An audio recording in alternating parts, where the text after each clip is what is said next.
Anthropology خاص طور پر اس کی شاخ آرکیولوجی اسی خلا کو پر کرتی ہے۔ یعنی وہ لوگوں کی چھوڑی ہوئی چیزوں سے ان کی کہانی لکھتی ہے؟ جی، اوزاروں، برتنوں، عمارتوں کے کھنڈرات سے۔ یہ عام لوگوں کی تاریخ ہے، بادشاہوں اور جرنیلوں کی نہیں۔ اچھا، تو یہ شعبہ اتنا وسیع ہے کہ اس کو سمجھنے کے لیے بھی حصوں میں تقسیم کیا گیا ہوگا۔ ہمارے ذرائع میں اس کی 4 بڑی شاخوں کا ذکر ہے۔ جی، یہ 4 شاخیں مل کر انسانی تجربے کی مکمل تصویر بناتی ہیں۔ پہلی ہے حیاتیاتی یا جسمانی اینتھروپولوجی۔ Biological anthropology. جی، یہ انسان کو ایک حیاتیاتی مخلوق کے طور پر دیکھتی ہے۔ اس میں ماہرین لاکھوں سال پرانے فاسلز کا مطالعہ کر کے انسانی ارتقاء کی کہانی جوڑتے ہیں۔ اور اسی میں پرائمیٹولوجسٹ بھی آتے ہیں، جو ہمارے قریبی رشتہ داروں یعنی بندروں اور چمپینزیوں کا مطالعہ کرتے ہیں۔ بالکل، تاکہ یہ سمجھ سکیں کہ ہمارے رویوں کی جڑیں کہاں ہیں۔ اور دوسری شاخ تو وہی ہے جس کے بارے میں سب سے زیادہ فلمیں بنتی ہیں، آرکیولوجی۔ بالکل، انڈیانا جونز والی شاخ۔ لیکن یہ صرف خزانے کی تلاش نہیں ہے، یہ ماضی کے معاشروں کی روزمرہ زندگی کو سمجھنے کی کوشش ہے۔ اس میں 2 حصے ہیں۔ ماقبل تاریخ آرکیولوجی ان معاشروں کا مطالعہ کرتی ہے جن کا کوئی تحریری ریکارڈ نہیں ملتا، اور تاریخی آرکیولوجی ان ادوار کو دیکھتی ہے جن کے بارے میں لکھا تو گیا ہے، لیکن آرکیولوجی ہمیں وہ سچ بتا سکتی ہے جو تاریخ کی کتابوں میں نہیں لکھا۔ عام لوگوں کی زندگی کیسی تھی؟ جی، تیسری شاخ ہے لسانی اینتھروپولوجی۔ یہ تو نام سے ہی ظاہر ہے کہ زبان کا مطالعہ ہے۔ جی، لیکن یہ صرف گرامر اور الفاظ کا مطالعہ نہیں، یہ اس بات کا گہرا تجزیہ ہے کہ زبان ہماری سوچ اور ہمارے معاشرے پر کیسے اثر انداز ہوتی ہے۔ اچھا، وہ کیسے؟ مثال کے طور پر، کیا جن زبانوں میں مستقبل کے لیے کوئی خاص لفظ نہیں ہوتا، وہاں کے لوگ بچت کم کرتے ہیں؟ یا یہ کہ مختلف سماجی طبقات یا مرد اور عورتیں ایک ہی زبان کو کس طرح مختلف طریقوں سے استعمال کرتے ہیں؟ اپنی شناخت اور طاقت کا اظہار کرنے کے لیے؟ بالکل، زبان صرف رابطے کا ذریعہ نہیں، یہ حقیقت کی تعمیر کرتی ہے۔ واہ! اور آخر میں چوتھی اور شاید سب سے بڑی شاخ سماجی ثقافتی اینتھروپولوجی۔ جی، یہ وہی شاخ ہے جس نے ثقافت کے تصور کو سب سے زیادہ پروان چڑھایا ہے۔ اس کا بنیادی طریقہ کار ہے ایتھنوگرافی، یعنی کسی ایک ثقافت میں ڈوب کر اس کا گہرا مطالعہ کرنا۔ جی، اور جب ایک محقق کئی ایتھنوگرافیز کا موازنہ کر کے انسانی رویے کے بارے میں کوئی بڑا نمونہ تلاش کرنے کی کوشش کرتا ہے تو اس سے ایتھنولوجی کہتے ہیں۔ یہ شاخ رشتہ داری، مذہب، سیاست، معیشت جیسے موضوعات کو دیکھتی ہے تاکہ یہ سمجھا جا سکے کہ ایک معاشرہ اندر سے کیسے کام کرتا ہے۔ تو آج ہم نے اینتھروپولوجی کے تعارف سے لے کر اس کی تاریخ، ثقافت کے گہرے تصور اور اس کی 4 شاخوں تک کا سفر طے کیا۔ یہ واقعی ایسا شعبہ ہے جو ہمیں اپنے بنائے ہوئے چھوٹے چھوٹے دائروں سے باہر نکل کر انسانیت کے وسیع تنوع کو دیکھنے کا موقع دیتا ہے۔ بالکل، یہ ہمیں بتاتا ہے کہ دنیا کو دیکھنے کا یا زندگی گزارنے کا کوئی ایک صحیح طریقہ نہیں ہے۔ صحیح۔ اور یہ پوری گفتگو ایک بہت اہم سوال کی طرف لے جاتی ہے جس پر غور کرنا چاہیے۔ ہمارے ذرائع سے یہ بات واضح ہے کہ اینتھروپولوجی کی شروعات دوسروں کے مطالعے سے ہوئی تھی، یعنی دور دراز اجنبی لوگوں سے۔ جی، لیکن آج یہ ہم تک پہنچ چکی ہے۔ یہ ہماری اپنی ڈیجیٹل زندگیوں، ہماری عالمی کارپوریشنوں اور ہمارے شہری معاشروں کا مطالعہ کر رہی ہے۔ تو سوچنے کی بات یہ ہے کہ آج کی اس باہم جڑی ہوئی دنیا میں، جہاں خیالات، لوگ اور چیزیں سرحدوں کے پار مسلسل بہہ رہی ہیں، کسی ایک ثقافت کا مطالعہ کرنے کا کیا مطلب ہے، جبکہ ثقافت کی اپنی سرحدیں ہی ہر لمحہ دھندلا رہی ہیں؟ آج ہمارے سامنے سماجی بشریات یعنی سوشل اینتھروپولوجی پر مبنی کچھ نوٹس ہیں۔ ہمارا مشن یہ ہے کہ ہم انسانی معاشرے کے آپریٹنگ سسٹم کو سمجھنے کی کوشش کریں، وہ اندیکھے کوڈز اور پروگرامز جو ہر سماج کو چلاتے ہیں، چاہے وہ جنگلوں میں رہنے والا کوئی قبیلہ ہو یا ایک جدید شہر۔ یہ ایک بہترین انالوجی ہے، کیونکہ بظاہر بہت مختلف نظر آنے والی ثقافتیں دراصل ایک جیسے بنیادی سوالوں کے جواب دے رہی ہوتی ہیں۔ کون سے سوال؟ وہی کہ ہم مل کر کیسے رہیں، وسائل کیسے بانٹیں، فیصلے کون کرے گا، اور اس کائنات میں ہماری جگہ کیا ہے۔ یہ نوٹس ہمیں اس سوشل آپریٹنگ سسٹم کے 4 بنیادی موڈیولز کو سمجھنے میں مدد دیں گے: خاندان، معیشت، سیاست اور عقیدہ۔ ٹھیک ہے، تو پھر آئیے اس آپریٹنگ سسٹم کی سب سے بنیادی اکائی یعنی خاندان اور شادی سے شروع کرتے ہیں۔ یہ نوٹس شادی کی تعریف تو کرتے ہیں کہ ایک سماجی طور پر تسلیم شدہ اتحاد ہے، لیکن اصل کہانی اس کی قسموں میں چھپی ہے۔ ہمارے ذہن میں تو شادی کا مطلب منوگمی ہوتا ہے، یعنی ایک مرد اور ایک عورت کا رشتہ، لیکن یہ تو صرف ایک آپشن ہے۔ بالکل، یہ صرف ایک سیٹنگ ہے۔ ایک اور مقبول سیٹنگ پولیگیمی یعنی کثیر زوجگی ہے، جس کی بھی پھر دو قسمیں ہیں۔ ایک تو ہے پولیجینی یعنی ایک مرد کی کئی بیویاں، جو تاریخی طور پر زیادہ عام رہی ہے۔ اور دوسری؟ اور دوسری ہے پولیینڈری یعنی ایک عورت کے کئی شوہر۔ اچھا، یہ تو بہت نایاب ہوگی۔ بہت نایاب ہے، اور اکثر ایسی جگہوں پر ملتی ہے جہاں وسائل، خاص طور پر زمین، اتنی کم ہوتی ہے کہ بھائیوں کے لیے اسے آپس میں بانٹنا ممکن نہیں ہوتا، تو وہ مل کر ایک ہی بیوی سے شادی کر لیتے ہیں تاکہ خاندانی جائیداد متحد رہے۔ اچھا، تو یہ صرف ثقافت نہیں بلکہ ماحول اور معاشی ضرورتوں کا نتیجہ بھی ہے۔ جی بالکل۔ ان نوٹس میں شادی کے کچھ معاشی پہلوؤں کا بھی ذکر ہے: برائڈ ویلتھ، ڈاوری یعنی جہیز، اور برائڈ سروس۔ یہ صرف رسمیں ہیں یا ان کا کوئی گہرا مطلب ہے؟ نہیں نہیں، ان کا بہت گہرا مطلب ہے۔ یہ دراصل یہ سماجی اور معاشی معاہدے کی قسمیں ہیں۔ سوچیں، اگر دولہے کا خاندان دلہن کے خاندان کو دولت یعنی برائڈ ویلتھ دے رہا ہے، تو یہ اس بات کا اشارہ ہے کہ دلہن کا خاندان ایک قیمتی فرد کھو رہا ہے، جس کی محنت اور بچے پیدا کرنے کی صلاحیت اب دوسرے خاندان کو منتقل ہو رہی ہے۔ بالکل۔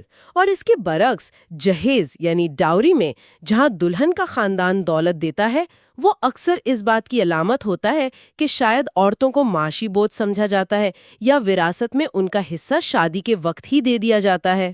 واہ، یہ تو لین دین کی سمت سے پورے معاشرے کی سوچ کا پتہ چل رہا ہے۔ لیکن شادی کس سے کرنی ہے اور کس سے نہیں، اس کے بھی تو اصول ہوں گے۔ یہاں ایکزوگیمی اور اینڈوگیمی کا ذکر ہے۔ جی، اور یہ اس آپریٹنگ سسٹم کے سب سے اہم رولز میں سے ہیں۔ ایکزوگیمی کا مطلب ہے اپنے گروپ سے باہر شادی کرنا۔ باہر؟ کیوں؟ یہ ایک طرح سے دوسرے گروہوں کے ساتھ سفارتی اور سیاسی اتحاد بنانے کا طریقہ ہے۔ مطلب، ہم آپ کی بیٹی سے شادی کریں گے، آپ ہماری بیٹی سے، اور اب ہم ایک دوسرے پر حملہ نہیں کریں گے۔ اچھا۔ اور اس کے بالکل الٹ ہے اینڈوگیمی، یعنی اپنے ہی گروپ کے اندر شادی کرنا۔ جیسے اپنی ہی ذات، مذہب یا برادری میں۔ جی، اور اس کا مقصد گروپ کی شناخت، دولت اور آپ کہہ لیں کہ پاکیزگی، اس کو محفوظ رکھنا ہوتا ہے۔ اور شادی کے بعد جوڑا رہے گا کہاں؟ اس کے بھی نمونے ہیں: پیٹری لوکل، میٹری لوکل، نیو لوکل، یہ تو سمجھ میں آتے ہیں۔ لیکن خاندان سے آگے بڑھ کر رشتہ داری کا جو پورا جال ہے، جسے کنشپ کہتے ہیں، وہ کیسے کام کرتا ہے؟